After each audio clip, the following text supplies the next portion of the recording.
네, 여러분 반갑습니다. 네, 신년을 맞이해서 많이 오셨는데 2020년도 시작하고 이제 닷새째 지났습니다.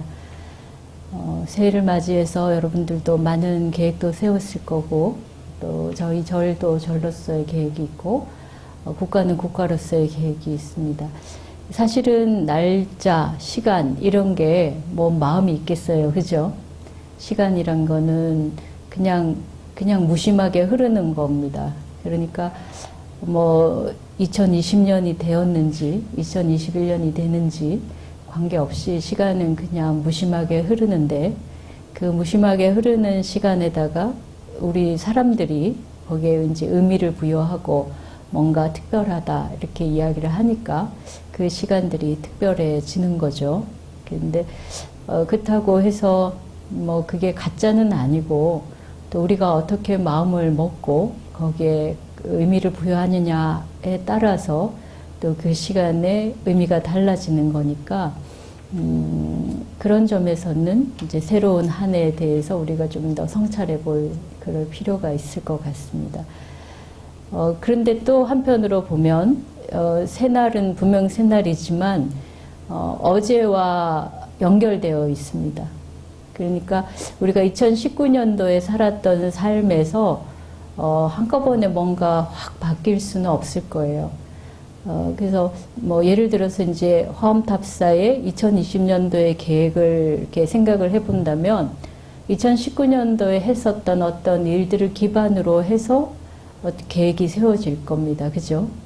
마찬가지로 여러분들 개개인도 그렇고 가족도 그렇고 국가도 마찬가지로 2019년도에 어떤 삶을 살았는가에 따라서 2020년도의 삶이 계획을 할 수 있을 거예요. 뭔가 새로운 것이라도 그런 기반 위에서 계획을 할 수 있을 겁니다. 그러니까 한 해 한 해가 굉장히 소중한 거고, 그래서 그 소중한 한 순간들이 이렇게 보태어지면서 새로운 또 의미가 생겨날 수 있는 거죠.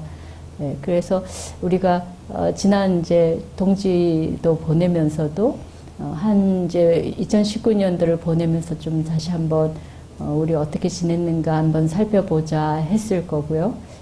그리고 이제 오늘 신년 법회를 맞이해서는 2020년도에 이제 그 1년에 대한 생각을 해보는데, 또 사실 산다는 게 여러분들이 이제 다 아시겠지만은 내가 원하는 대로 굴러가질 않습니다. 그러니까 나는 이런 계획을 세웠는데 계획하고는 전혀 관계없는 일들이 중간에 불쑥불쑥 생기기도 하고, 또 그 계획을 그래서 수정하거나 바꿔야 되는 상황들도 생깁니다. 그럼에도 불구하고 우리가 이제 새해 첫날 이렇게 각오를 다질 필요는 있는 것 같아요. 결국은 새롭다는 거는 시간의 새로움은 아닙니다. 우리가 어떻게 의미를 부여하느냐에 따라서 그 새로움이 생기는 거니까, 결국 우리 마음의 새로움이 새로운 한 해를 만들어가는 거겠죠. 그죠? 여러분들이 특히 뭐 지난번 해돋이도 같이 가고 오늘 법회도 이렇게 특별하게 더 마음을 내서 참가한 이유는 그런 마음을 다져먹기 위해서, 그래서 부처님 앞에서 심기일전하고자 오신 거라고 생각을 합니다. 그러니까 우리 마음이 새로우면 새로운 날이 되는 거죠. 그죠? 그래서 불교에서는 날마다 새로운 날 이런 말을 많이 쓰고 날마다 좋은 날 이런 말을 많이 쓰는데, 결국은 아까 처음에 말씀드린 것처럼 시간은 무심한 거니까 새로움이라는 거는 우리들이 얼마나 마음을 새롭게 먹느냐에 따라서 달라질 거예요. 그죠? 예. 그래서 이제 조금 개괄적으로 이야기를 먼저 드리면은, 우리 화엄탑사도 2019년도를 돌아보면서 2020년도의 계획을 세웁니다. 그래서 이제 오늘 법회 마치고 신도회, 뭐 학생회 이런 이제 여러 단체들하고 같이 2020년도에 계획을 좀 더 같이 의논해 보려고 하는데, 그 중에 하나가 저희들이 2019년도를 반성하면서 했던 그 반성 중에 가장 중요한 게, 우리 신도회의 그 신행팀들, 선제팀이라고 했던 그 신행팀 활동이 처음 시작했을 때는 굉장히 포부가 있었는데 진행되어 오는 과정에 오히려 힘이 빠졌던 게 아닌가. 사찰의 다른 행사들은 그래도 열심히 한 만큼의 성과들을 가졌고 또 여러 가지 뭐 사찰 불사도 진행을 했고 성과가 그래도 참 단기간에 많은 성과가 있었는데 그랬는데 사실 이렇게 눈에 보이는 것보다 더 중요한 그 우리들 개개인의 불사가 조금 소홀히 했다. 그런 이제 반성들을 했습니다. 그래서 물론 이제 여러 이제 그 절에서 하는 기본적인 행사들은 진행을 하겠지만 우리들이 이제 마음을 담고 이 사찰이라고 한 하나의 공동체를 통해서 수행을 함께하는 그런 좀 그런 뭐라고 할까 분위기를 돋구는 그런 부분을 저희들이 좀 더 집중을 해야 되지 않을까 그런 생각을 합니다. 그래서 오늘 법문은 우리가 가장 중요하게 생각해야 될 거 불자로서 기본으로 다져야 될 대목을 말씀드리려고 합니다. 절에 오면 우리가 삼귀를 제일 먼저 하죠. 그죠? 여러분 삼배를 하잖아요. 그죠? 삼배를 하는 이유는 삼귀이기 때문에 삼배를 하는 겁니다. 맥없이 절을 3번을 하는 게 아닙니다. 그러니까 3번을 하는 건 처음에는 부처님께 귀의합니다. 두 번째는 법에, 부처님이 가르치신 법에 귀의합니다. 세 번째는 그 가르침을 수행하는 승가 공동체에 귀의합니다. 이렇게 3배를 합니다. 그리고 여러분들이 뭐 천수경을 볼 때도 삼귀를 처음으로 시작하는 거죠. 모든 예식을 할 때 삼귀를 먼저 시작하고 합니다.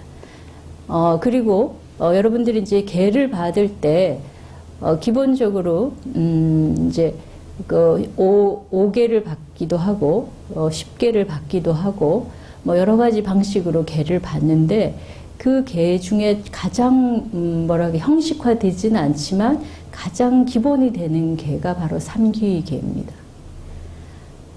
예전에 이제 부처님 생전해 계실 때 부처님이 제자가 되려고 한 사람은 부처님께 귀의하기만 하면 됐습니다. 그러니까 그때는 삼귀가 아니고 하나의 귀, 부처님에 대한 귀의만 하면 제자가 되었고 스님이 되었었어요. 제가 신도도 되고. 근데 이제 이게 정형화가 된 뒤에는 불법승 삼보에 귀의하는 것으로 정리가 됐습니다. 그러니까 누구라도 우리가 5계를 받지 않았더라 하더라도요. 그러니까 요즘은 이제 우리가 조계종에서는 신도 교육을 체계하면서 5계를 받아야 계를 주고 5계를 받아야 이제 신도로서의 신도증을 주고 뭐 이렇게 하는데 저희 절에 오시는 분들 또 우리 불자라고 하는 분들 중에는 거의 대부분은 5계에 대한 생각이 별로 없으세요. 그럼에도 불구하고 불자라고 생각합니다. 그 이유는 불법승 삼보에게 귀의하고 있기 때문입니다. 내가 명시적으로 그렇게 하지 않았더라도 불법승 삼보에 귀의하면은 불자라고 이야기할 수 있습니다. 여러분들이 이제 절에 와서 삼배만 해도 불자인 거죠. 그죠? 그래서 이제 우리가 불법승 삼보에 귀의한다라는 거를 오늘 공부를 좀 해보려고 해요. 먼저 귀의한다라는 말부터 제가 말씀을 드릴게요. 돌아가서 의지한다는 뜻입니다. 영어로는 take refuge라고 해요. 그러니까 refuge는 피난처를 말합니다. 그러니까 피난처를 삼는다 이런 뜻입니다. 그러니까 내가 어렵고 힘들고 뭔가 위급한 상황에 갔을 때 피난처가 어디냐? 부처님과 법과 승가다 이런 이야기입니다. 돌아가서 귀의한다도 그렇습니다. 의지한, 우리가 힘들고 어려울 때 무언가 기대어야 될 때 어디에 기대느냐? 불법승 삼보에 기댄다는 겁니다. 그러니까 앞에 이제 영어적인 표현에서도 보면 피난처, 우리가 뭐 6.25 사변 때 뭐 부산이 임시 피난처였잖아요. 그죠? 피난처는 안전하다는 뜻이에요. 그죠? 여러 가지 난이 있었을 때 그 전쟁의 포화를 피할 수 있는 곳이 피난처입니다. 우리가 살아가는 삶이 모두 다 고통이라고 부처님 말씀하셨어요. 그 고통의 삶에서 피난을 해서 안전한 곳을 찾을 때 어디를 가느냐?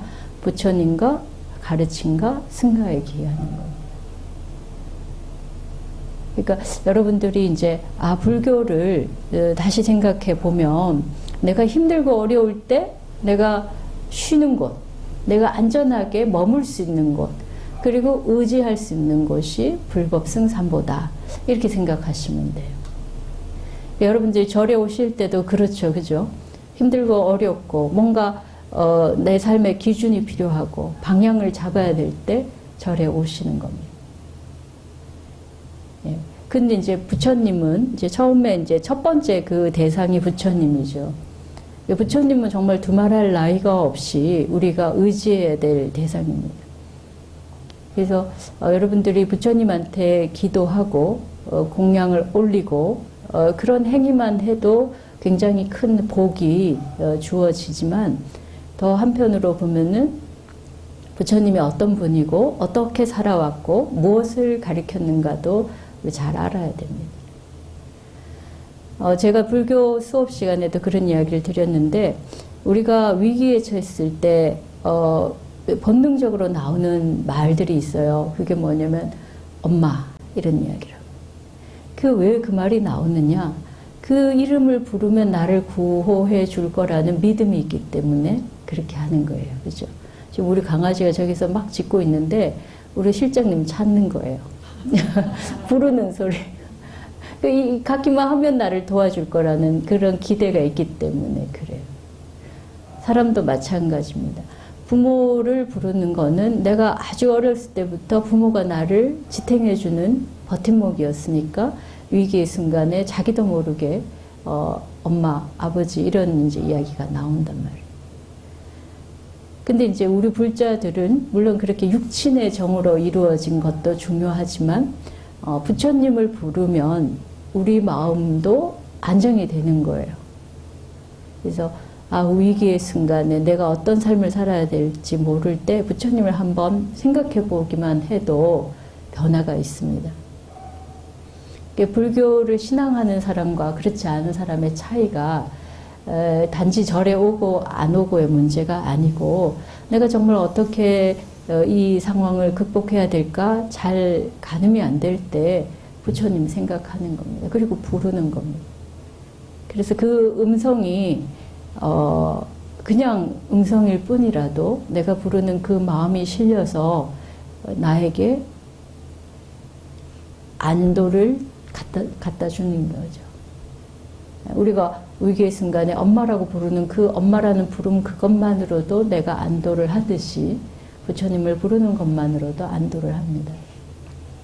그런데 더 나아가서는 이제 부처님의 삶에 대해서 부처님이 어떤 삶을 살고 왜 그런 삶을 살았는지에 대해서도 생각을 해볼 필요가 있어요.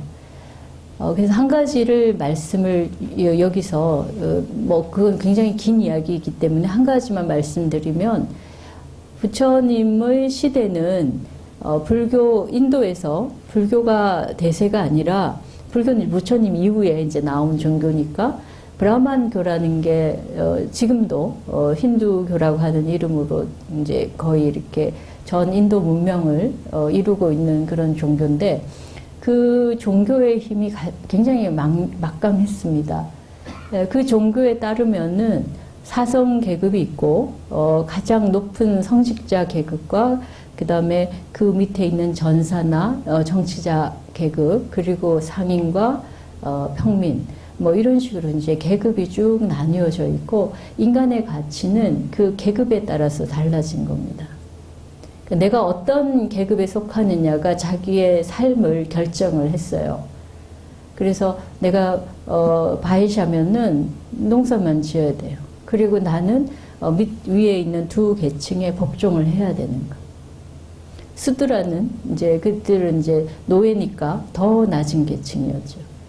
근데 부처님께서 탄생하시고 우리가 이제 약간 신화적인 이야기로 듣고 있지만 천상천하의 유아독존이다 하고 한 말씀은 사실은 그런 질서를 깨부수는 이야기입니다. 부처님은 이제 계급으로 보면 크샤트리아니까 제2의 계층이에요. 하지만 그 사성 계층의 계층을 그런 차별, 그런 위계를 깨부수는 말입니다. 그러니까 우리 인간은 그 자체로 고유하게 가치 있다는 이야기예요. 그래서 그 전에 있었던 종교적인 관행이나 신념에 대해서 반대하면서 우리 스스로가 자신의 삶을 만들어 간다는 일종의 선언인데, 그런 가치가 이제 부처님께서 수행한 과정에서 우리들에게 가르침을 주시고, 그리고 그 수행한 공동체에서 다 실현이 되어 있습니다. 그러니까 부처님이 말씀 속에서 사람들의 가치는 사람들의 덕성에 의해서, 덕행에 의해서 결정된다. 그렇게 말씀하셨어요. 그러니까 탄생에 의해서 그 사람의 높낮이가 결정되는 게 아니라 그 사람이 어떤 덕행을 했느냐, 어떤 지혜를 가졌느냐, 어떤 깨달음을 가졌느냐가 그 사람의 인품과 높낮이를 결정한다. 그렇게 이야기를 하셨어요. 그러니까 그 시대로 본다면 굉장히 혁신적이고 어찌 보면 이단적인 것까지도 말할 수 있는 그런 생각을 한 겁니다. 그래서 부처님 가르침 속에는 우리가 그런 기존의 관행이나 기존의 종교적인 신념을 벗어나서 우리 자신에게 집중하고 우리 자신이 가치로운 삶을 살 수 있도록 그렇게 이끌어 준 겁니다. 그래서 어떻게 가치로운 삶을 사느냐 할 때는 결국 고통을 계속해서 반복하는 그런 방식이 아니라 그 고통을 하나씩 하나씩 해결해 가면서 그것으로부터 자유로워질 수 있는 삶을 이야기한 겁니다. 그러니까 다시 말하면은 우리가 더 가치로운 사람이 된다는 것은 돈이 많아서도 아니고 지위가 높아서도 아니라는 거예요. 우리 스스로가 조금 더 자유로운 존재가 됐느냐 아니냐가 그 가치를 결정한다고 부처님은 보신 겁니다. 그럼 내가 어떻게 자유로운지 어떻게 알아요? 옛날에는 이제 신분의 자유, 그래서 노예 해방 그런 거 했었죠, 그죠? 그 다음에 여성의 자유, 그래서 예전에 여성들은 참정권이 없었는데 그 여러 가지 정치적인 상황들 변화로 해서 이제 여성들의 참정권이 생겼어요. 그것이 자유인가? 그건 부분적이고 외면적인 것에 불과하고 사실은 이제 부처님 말씀 속에서 이야기하는 자유는 내가 우리가 살면서 겪는 그 수많은 고통을 그 고통으로부터 어떻게 해방할 수 있는가가 자유라는 겁니다. 근데 달리 보면 생로병사는 우리가 누구나 모든 사람이 겪는 보편적인 조건들이에요. 그죠? 그 어느 누구도 이 조건에서 벗어나는 사람은 없습니다. 그거를 부처님 스스로도 몸소 보이셨어요. 당신도 생로병사를 했습니다. 여러분들이 이제 불교 대학에서 배울 때 사문유관을 하면서 부처님께서 동서남북의 성을 나가면서 태어난 아기, 그 다음에 병든 사람, 돌아가신 사람, 그 모든 것이 고통임을 보았다. 이런 이야기 기억하시죠? 그죠? 공부하셨잖아요. 그거는 모든 인간이 갖고 있는 기본적인 조건이에요. 그러니까 우리가 수행을 한다고 해서 그 조건을 바꿔지는 건 아닙니다. 그럼 뭐가 해방이고 뭐가 자유냐? 그 조건을 바꾸는 게 아니고 그 조건에도 불구하고 자유로운 겁니다. 예전에는 내가 아프면은 아픈 것 때문에 세상 만사 모든 거 다 끝나는 줄 알았었어요. 근데 우리가 이제 수행을 하면서는 아파도 그 아픔에도 불구하고 내 마음의 어떤 부분은 조금씩 공간이 생기면서 자유로워지는 구석이 생기는 겁니다. 아픔을 보고 그 아픔을 다시 자각하면서 자기 자신의 삶의 어떤 요소를 만들어가는 겁니다. 그게 굉장히 말하기 힘든 부분이지만 수행을 하시거나 기도를 하신 분들은 이 부분을 경험을 하셨을 겁니다.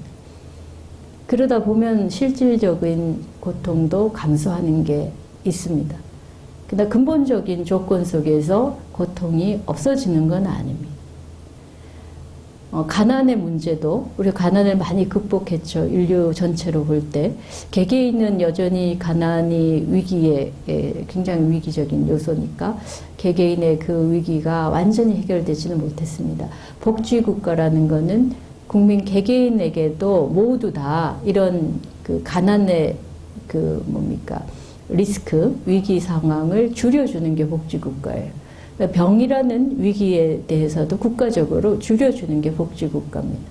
주거의 문제, 이런 그 아주 기본적인 리스크, 삶의 위험 요소를 국가가 나서서 그 조건들을 완화시켜주고 최소한의 기본적인 인간적 삶을 유지할 수 있는 이런 조건을 만드는 것이 복지국가입니다. 우리나라는 이제 그런 복지국가적인 요소들을 많이 도입을 하지만 여전히 그러한 그 인생의 위기 조건들이 완전히 없어지진 않았습니다. 세상에서 가장 복지가 잘 돼 있다는 북유럽의 국가들도 개개인의 위기들이 완전히 사라진 건 아닙니다. 그러니까 부처님 말씀하셨던 인간이 갖고 있는 기본적인 그런 위기적인 조건들은 우리들이 국가적인 노력을 하든 또는 개개인의 노력을 하든 완전히 사라질 수는 없습니다. 그 우리 존재의 기본 조건이다. 이렇게 말씀드릴 수가 있는 거죠.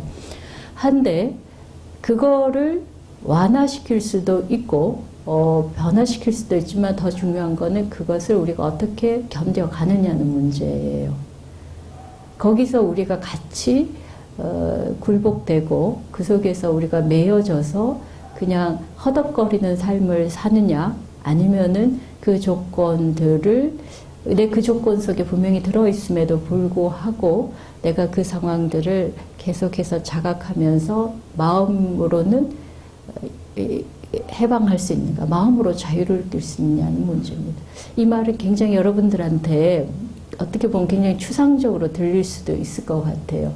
근데 제가 아까 처음에 말씀드린 것처럼 수행을 하거나 기도를 하신 분들은 그게 뭔가를 알아요. 그런 조건에 있고 그런 위기가 있고 그런 고통이 있음에도 불구하고 마음이 흠뻑 거기에 완전히 젖어들지 않고 그래도 불구하고 내가 견디어가고 그럼에도 불구하고 내가 그 삶을 그냥 감내하면서도 내 마음의 마음의 중심을 놓지 않는 것. 마음의 스스로가 그 마음의 앓면서 마음 스스로가 자기 마음의 힘을 회복해 가는 것. 그런 것들이라고 말할 수 있습니다.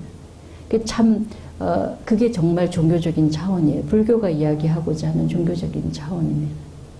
그래서 다른 종교처럼 생로병사를 없애줄게, 영원한 삶을 약속할게 이런 것이 아니라 우리가 갖고 있는 조건들 자체를 그대로 바라보면서 그것으로부터 우리 정말로 중요한 우리 마음이라는 것이 어떻게 작용하는가를 알면서 그 작용을 정확하게 이해하고 자각하는 가운데서 마음의 힘을 잃지 않아 가는 것입니다.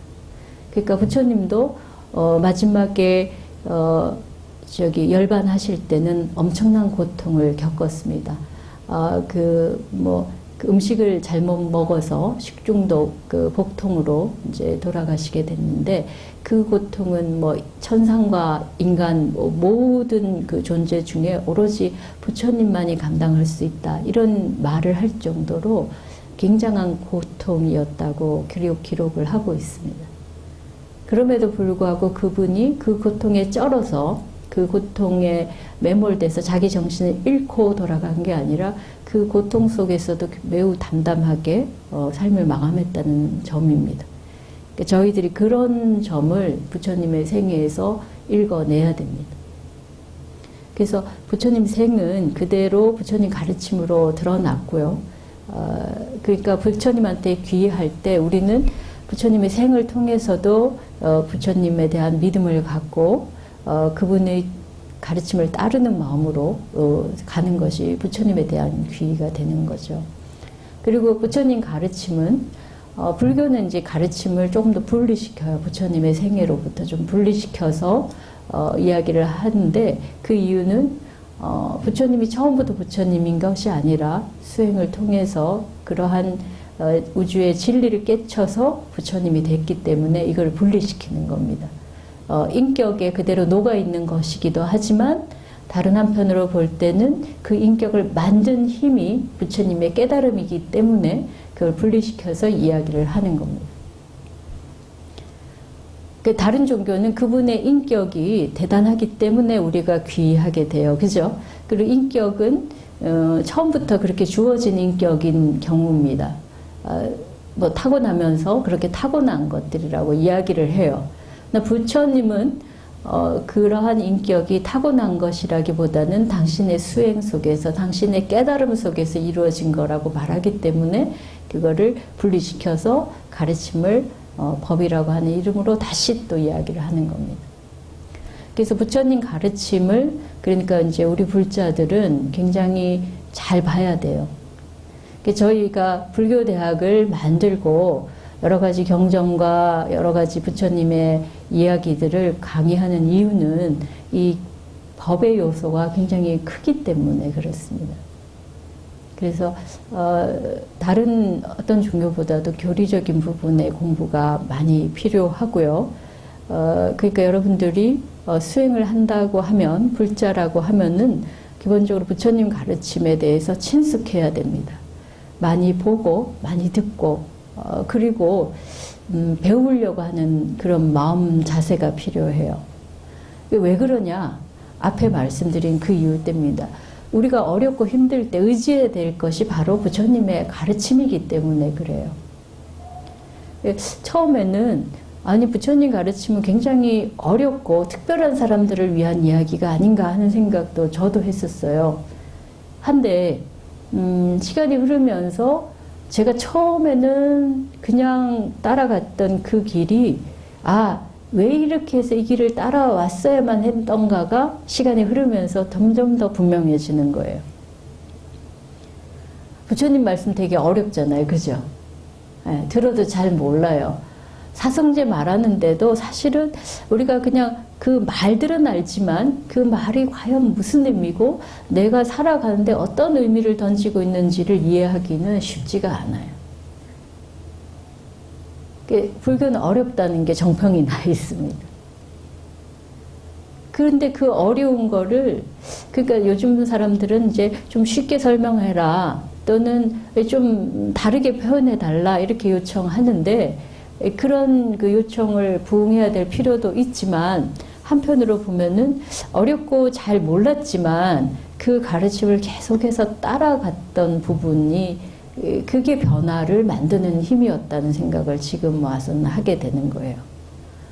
그러니까 여러분들이 불교를 잘 모르지만 부처님이 지시하고 부처님이 걸어갔고 그리고 그래서 결과적으로 당신의 삶으로 보여준 그 길을 내가 당장 나의 능력으로 잘 못 담아내더라도 그래도 그 길을 계속해서 따라가다 보면 알게 되어지는 겁니다. 이게 쉽게 아는 것이 좋은 게 아니라 어렵게 알더라도 내가 진짜 알아야 될 걸 아는 게 중요한 거죠. 그러니까 어렵다는 거는 내가 그만큼 안 되니까 어려운 거예요. 그죠? 그러니까 나를 그만큼 끌어당기는 힘이 있는 겁니다. 재작년에 어떤 경찰관이 오셔가지고 이렇게 이야기를 하게 됐고 그래서 이제 제가 책을 한 권 드렸더니 그 다음에 또 빼곡하게 글을 적어 왔어요. 그러면서 하는 말이 어려워서 좋았다 이런 이야기를 했습니다. 이제 보통 사람들한테는 쉬워야 뭐 책이 재밌고 그래야 좋죠 이렇게 말씀하시는데 그분이 어려워서 좋았습니다라는 말을 해서 제가 참 공감을 했는데요. 어려우니까 더 공부를 해야겠다는 생각이 드는 거죠. 모르니까 더 물어봐야겠다는 생각을 하는 거죠. 보통 사람들은 모르고 어려우면 그냥 포기하는데 우리 이제 불자들은 모르고 어렵기 때문에 더 물어보고 더 공부해야 되는 거예요. 근데 그러한 노력이 결국 내 삶을 이끌어가는 힘이 된다는 겁니다. 그러니까 여러분들이 이제 정말 힘들고 어려울 때 부처님한테 의지하고 부처님의 경전을 보면서 내가 뭔가 해결책을 찾고 싶은데 이 경전 속 해결책이 잘 안 보여요. 너무 어렵기만 해. 뭐 쓸모가 없는 듯이 보일 수도 있어요. 근데 모르는 말이라도 여러분들이 반복하다 보면은 뭔가 어렴풋하게 마음에 와닿는 게 있어요. 그 이제 공부를 더 하면 더 좋죠. 그래서 법문도 듣고 수업도 듣고 책도 보면은 그게 좀 더 분명해지는 게 있습니다. 어쨌든 모르지만 거기에 기대어서 당장의 해결이 안 되더라도 긴 안목을 갖고 볼 때는 그게 해결로 이끌어 준다는 거예요. 지금 우리 세태의 문제는 너무 당장 주어지는 해답을 원하는 거. 그게 좀 문제입니다. 그거 안 주면은 다 돌아가는 거예요. 이렇게 믿음이란 거는 그런 게 아니라 정말 긴 안목을 가지고 인생 전체를 놓고 그렇게 가야 믿음이 있다. 이렇게 말할 수 있어요. 그러니까 당장 내가 생각하는 거하고 조금 틀리더라도 내가 잘 이해하지 못하더라도 계속해서 의문을 갖고 공부를 더 하고 알려고 노력하고 하는 것이 내 삶의 의지처가 된다는 거예요. 제가 조금 다르게 말씀드리는 거예요. 그죠? 거기에 해답이 있어서 의지처가 된다는 이야기가 아닙니다. 당연히 해답은 있어요. 없다는 이야기가 아닌데, 그런데 당장 우리들에게 그것이 내가 지금 이러이러한 어려움인데 이거에 대한 해답일까? 라고 이제 질문하면은 부처님 말씀이 해답이 아닌 경우가 있어요. 너무 어려워서. 그런데 계속해서 질문해 가는 그 과정 속에서 해답이 나온다는 이야기입니다. 그래서 부처님 가르침을 여러분들이 귀의한다라는 이야기는 몰라서 모르기 때문에 귀의하는 겁니다. 그리고 조금 더 깊이 이야기를 드리면 우리는 우리의 문제를 해결하기 위해서 첫 번째 걸음이 모르는 걸 아는 거예요. 내가 잘못된 거를 아는 거예요. 어떤 사람은 아무리 가르쳐줘도 안 해요. 그건 잘못됐다는 걸 알아야 바꿀 수가 있는데 자기가 잘못됐다는 것을 모르는 거예요. 그러면 아무리 정답을 가르쳐줘도 못하는 거예요. 그래서 부처님의 가르침을 우리가 배우려고 한다면은 처음에 해야 될 건 우리가 모른다는 사실을 알아야 되는 거예요. 그러니까 어렵다는 거는 모른다는 것을 전제하는 거죠. 그죠? 그러니까 모르니까 어려운 겁니다. 모르는 걸 알므로부터 우리는 깨어날 수가 있는 거예요. 당장 내가 알 수 있는 해답을 준다고 거기에 귀의하는 게 불교는 아니라는 겁니다. 그런 노력을 우리로부터 불러일으키는 것이 불교의 힘이 아닌가 저는 그렇게 생각해요. 그래서 물론 부처님 말씀이 어렵기만 한 건 아닙니다. 또 좀 더 쉽게 이야기할 수도 있고 우리들이 이해할 수 있는 그런 이야기로도 충분히 말할 수도 있지만 또 어떤 부분은 우리가 직접 경험하거나 어떤 수행의 단계에 들어가지 않으면 모르는 부분도 분명히 있습니다. 그렇다고 해서 거기다가 그냥 내가 해답이 없다고 그냥 내려놓을 게 아니라 그 해답 없다는 건 내가 모른다는 것이 그런 의미다라고 보면서 계속해서 그 알을 찾아가는 거. 그게 우리가 부처님의 가르침에 의지하는 그것에 귀의하는 태도 중에 하나다. 이렇게 말씀드리는 겁니다. 그러니까 결국 배움의 길은 끝이 없는 거예요. 그죠? 우리가 부처가 될 때까지는 계속해서 배우고 정진해야 되는 겁니다. 그다음 마지막으로는 우리가 이제 승가에 귀의한다라고 이야기하는데 요즘은 이제 승가를 수행 공동체라고 이야기합니다. 단지 스님들만을 이끄는 게 아니라 우리 제가자들도 수행을 한다면 하나의 공동체고 그 공동체 속에서 수행해야 된다는 이야기입니다. 여러분들이 지금 절에 나오시면 그 혼자 나오는 것도 있지만 도반들을 통해서 배우잖아요. 그죠? 네, 도반들이 있어서 나오게 되고 그 도반들이 어떤 수행을 하느냐가 나한테 큰 힘이 돼요. 스님들도 똑같습니다. 혼자 수행하면 되지 않나? 잘 안 돼요. 혼자 하다 보면 자기만 이상하게 외길로 가다가 길이 잘못되어도 막아줄 사람이 없는 거예요. 그래서 스님들도 공부를 하려면 대중에서 해라. 완전히 자기가 어떤 직연에 열려서 자기 수행의 길이 뚜렷해지기 전까지는 대중에서 해야 된다. 모르면 대중에 들어가야 된다. 이렇게 이야기해요. 처음부터 우리 모르니까 대중살이부터 하는 거예요. 절에서는 독살이 이러면 이게 욕이에요. 요즘 우리 전부 다 이제 가정을 보면 독살인 거예요. 그죠? 뭐 아주 핵가족, 그것도 이제 모자라서 1인 가족, 이런 식으로 이제 우리는 독살이를 하고 있는데, 그게 뭐 삶의 조건이 전부 다 이제 그렇게 되다 보니까, 이제 변화가 되어 있는 거죠. 한데, 그래서 요즘 사람들이 공동체에 대한 갈망이 있습니다. 혼자 살기는 외롭고, 혼자 살기는 위험하고, 혼자 살기는 뭔가 의지할 부분이 없기 때문에 그래서 공동체를 찾습니다. 근데 마음대로 공동체가 만들어지지도 않고 또 예전에 대가족 제도에서 있었던 그런 아주 불필요한 간섭을 받고 싶지도 않은 거예요. 그죠?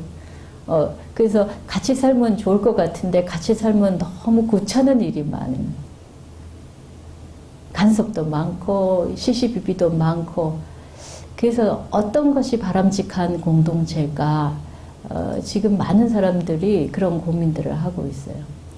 이제 이렇게 도시가 하나의 일종의 삶의 터전이고, 우리가 도시라는 거는 인구가 밀집되어 있는 거거든요. 인구가 밀집되어서 좋은 점들이 많이 있기 때문에 이렇게 밀집을 하는 겁니다. 그러면 이제 상업시설도 있고, 교통시설도 좋아지고, 여러 가지가 공동으로 같이 있기 때문에 좋아지는데, 문제는 그런 도시 속에서 각각의 개인은 다 따로따로 사는 거죠. 그러니까 도시라고 하는 터전은 공동체의 터전인데, 사람들의 삶은 개개인의 개별적인 삶이 있는 거예요. 그러니까 도시 속에서 더 외롭고 더 사람들이 돌보지 못하고 그런 문제가 생겨요. 그래서 가족의 중요함에 대해 다시 이야기하고 가족을 만들려고 하는데, 근데 가족이 또 부담스러운 사람들이 사실은 더 많은 거예요. 그죠? 그래서 어떻게 하면 좋은 공동체를 만들까가 우리 시대의 화두고, 정치인들조차도 도시 공동체, 뭐 우리 이제 구미 같은 경우 인문학 공동체 뭐 이런 거 만들고자 하는 노력들을 합니다. 근데 이제 제가 그래서 처음에 이 절에 오면서부터 강조했던 것이 이 불교 공동체가 돼야 된다. 사찰은 공동체가 돼야 된다라는 부분입니다.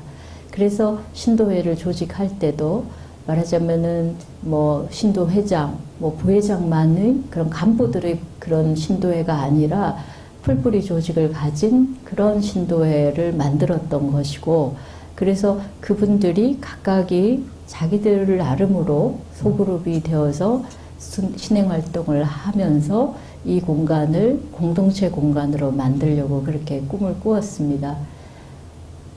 근데 이제 잘 진행이 안 됐어요. 오늘 말씀의 결론에 다가가는데, 뭐 그거는 여러 가지 원인이 있겠지만 그 원인을 우리가 스스로 반성하고 내 삶에서 이 공동체가 어떤 의미가 있는가에 대해서 한번 생각해 보셔야 될 것 같아요. 굳이 의미 없는 공동체 활동을 강요할 수는 없어요. 저가 아무리 이 절의 주지라고 해서 강요할 수는 없습니다. 근데 각각이 이런 게 있음으로 해서 내가 참 발전하고 있다.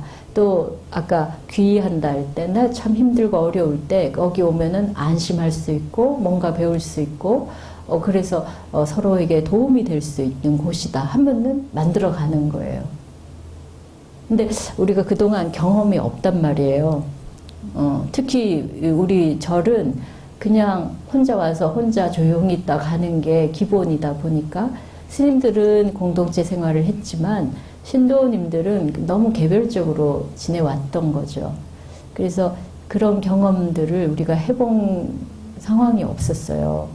그러니까 처음부터 너무 포기하거나 기대를 접는 것보다는 한번 해보고 실패하더라도 해보고 참 안 되겠다 하면은 뭐 접는 거죠. 그래서 여러분들이 기존에 절에서 했었던 도반들의 관계보다 조금 더 발전된 모습을 만들어 나가야 됩니다. 그래서 좀 제일 먼저는 시간을 투여해야 돼요. 뭐 모든 관계가 그렇듯이 시간을 투여한 만큼 내가 거기서 의미를 발견할 수 있고 그 사람들의 관계를 형성할 수가 있는 거예요. 근데 우리가 시간 투여할 수 없다 하면 이건 처음부터 안 되는 거예요. 그래서 그 공동체에 내가 기대를 갖고 우리의 앞으로의 삶에 의지처를 삼겠다 생각한다면 시간을 내셔야 됩니다. 그리고 그것이 이루어 가고자 하는 방향에 대해서 적극적으로 의견을 내셔야 돼요. 그건 여러분들이 만드는 겁니다. 제가 만드는 게 아닙니다. 저는 어떤 틀을 만들어 드리고 여러분들이 요구하는 어떤 그 도움들 또 어떤 부분의 요청들 그런 것들을 제가 이제 같이 만들어 갈 뿐이지 그건 여러분들이 만드셔야 되는 겁니다. 그래서 기존에 이제 우리 사찰에 다니는 신도님들은 그냥 내가 시간 되면 절에 왔어요. 한 번씩 가고 싶을 때 왔습니다. 그리고 특별한 1년에 뭐 초파일이나 동지나 뭐 며칠 그냥 가야 될 것 같은 날에 남들이 가니까 나도 가야 될 것 같은 날에 왔는데 이제 그런 자세에서 조금 더 나아가서 내가 좀 적극적으로 절에서 이 수행을 하고 부처님 말씀을 배우고 우리 도반들로부터 많은 이제 도움을 서로 간에 보살핌을 하겠다라는 그런 의지를 갖고 그렇게 이제 같이 하셔야 되는 거예요.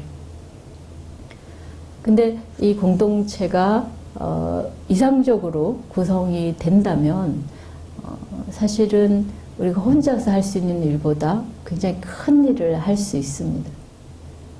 근데 우리 모든 공동체가 완전히 이상적이지는 않아요. 모든 그 현실 속에서는 그 이상이 100% 실현될 수는 없습니다.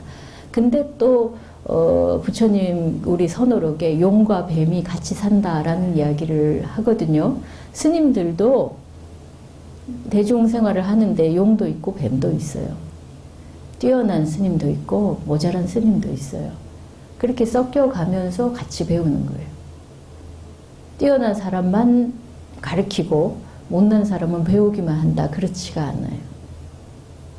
서로가 배우는 겁니다. 서로가 같이 만들어가는 거예요. 근데 못난 사람들도 있어야 만들어가는 거예요. 근데 방향을 그래도 같은 방향을 향해 나아가면서 가야겠죠. 그죠? 그러니까 우리가 그 방향은 부처님의 가르침이에요.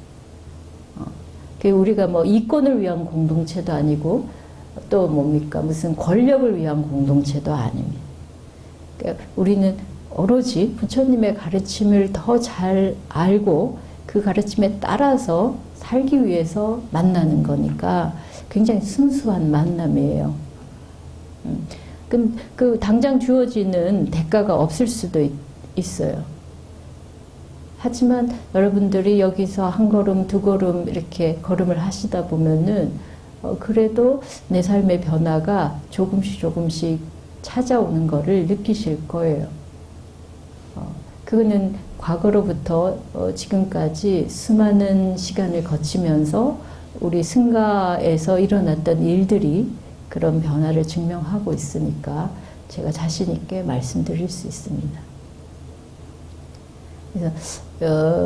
그래서 이제 우리가 이제 승가 공동체, 더 넓게 말하면 수행 공동체에 귀의한다는 거는 그래서 여러분들이 배려를 하고 힘든 사람이 있으면은 물질적으로, 정신적으로 배려를 하고 돌보고 반대로 또 그들을 통해서 배우고 그런 과정들을 우리가 해야 되는 거예요. 그래서 우리 이제 불자라면은 기본으로 삼귀, 불법승, 삼보의 귀의를 하는데 그 귀의 하나를 놓치면 안 됩니다. 그 세 가지가 우리가 쳇바퀴가 맞물려서 굴러가듯이 그렇게 맞물려 있는 겁니다. 어떤 사람은 나는 공동체 필요 없어. 나는 나 혼자 부처님 말씀 혼자 공부 잘할 수 있고 그리고 나 혼자 수행 잘할 수 있어. 이렇게 말하는 사람이 간혹 있습니다. 아주 탁월한 사람이 아니면 대부분의 사람들은 그 속에서 자기 책걸음밖에 못해요. 우리 다람쥐에 쳇바퀴 돌듯이 자기는 열심히 도는데 맨날 그 자리인 거예요. 왜냐면 내가 모르는 거에 대해서 완벽하게 이거를 이게 이 누군가의 타격에 의해서만 내가 모르는 걸 알게 돼요. 사람들은 나 스스로 내가 모르는 걸 알 수 있을 정도로 자기를 명철하게 관찰하는 사람은 굉장히 드물고 굉장히 탁월한 사람인 거예요. 우리들 보통 인간의 수준에서. 그러니까 보통 사람들은 누군가 외부적인 압력에 의해서 그렇게 타격을 받아야만 이게 내가 부족했구나, 내가 잘 안 됐구나 이렇게 안단 말이에요. 그렇게 하려면은 나하고 불편하고 나하고 어렵고 나하고 계속해서 부딪혀지는 거리 속에 같이 있어야 되는 거예요.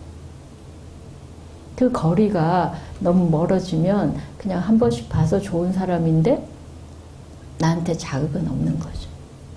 우리 대부분 지금 도시 속에서 사람들이 사는 방식이 그래요. 조금 멀리 띄워놓고 내가 좀 좋을 때. 근데 이제 결정적인 장면에서 못 만나는 거죠. 그죠? 내가 정말 고통스럽고 힘들고 정말 의지가 필요할 때는 그런 사람들은 내가 그동안 가까이 안 했기 때문에 나한테 오지도 않는 거예요. 그래서 그런 거리를 좁혀서 그렇다고 너무 밀착되어서 나하고 그 사람 혼돈하는 수준으로 가면은 이건 이제 수행이 아니고 집착이 되고 애착의 관계가 되니까 그것도 문제가 있습니다. 그래서 적어도 내 수행을 할 수 있는 공간과 거리를 가진 그런 사람들을 만나면서 나를 외적으로 타격을 줘야 돼요. 그러면서 우리가 발전해 가는 거니까 그 공동체가 왜 중요한가? 왜 부처님께서 불법 두 가지만 하면 된다고 그것만 해도 되지 않겠어요, 그죠? 근데 왜 부처님이 공동체까지 이야기했는가? 우리가 좀 잘 새겨보아야 됩니다. 그래서 부처님의 그 가르침이 그 공동체에 다 스며들 수 있도록 그렇게 굉장히 세밀하게 수행법을 지도하셨어요. 그리고 부처님 시대의 스님들의 생활들을 이렇게 살펴보면은 그런 게 아주 세밀하게 규정이 되어 있는 것을 알 수가 있습니다. 근데 그런 문화가 여러분들이 이렇게 구체적으로 몰라도 문화라는 형식으로 해서 절에는 다 들어와 있습니다. 그러니까 여러분들이 지금 이렇게 절하는 거, 절에 들어올 때 아주 이렇게 경건한 태도를 취한다든지, 또 공양한다든지, 모든 것 속에 그러한 그 승가의 문화가 들어와 있는 거예요.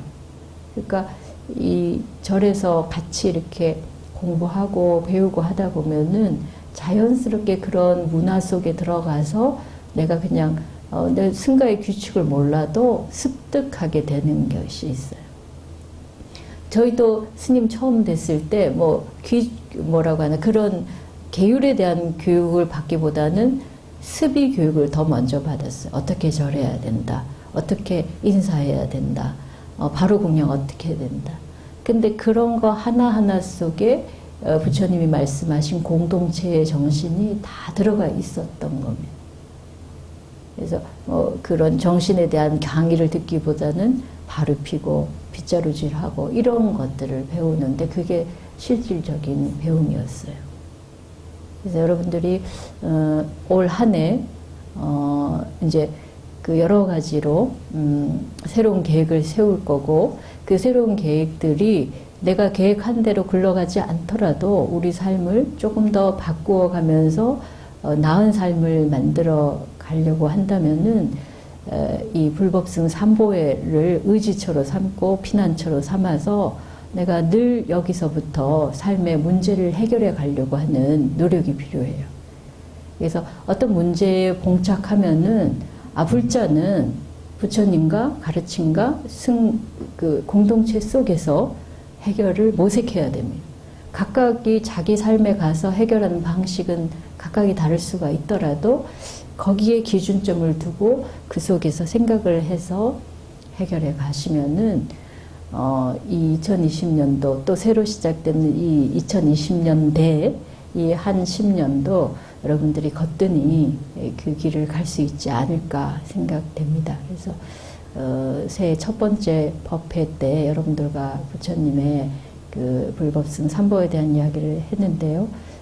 올 한 해 어쨌든 여러분들이 뜻하시는 바들을 잘 이루시고, 그리고 부처님의 법 속에서 한 걸음 더 이렇게 자유로워지는 그런 삶이 되기를 같이 발언해 보겠습니다. 감사합니다.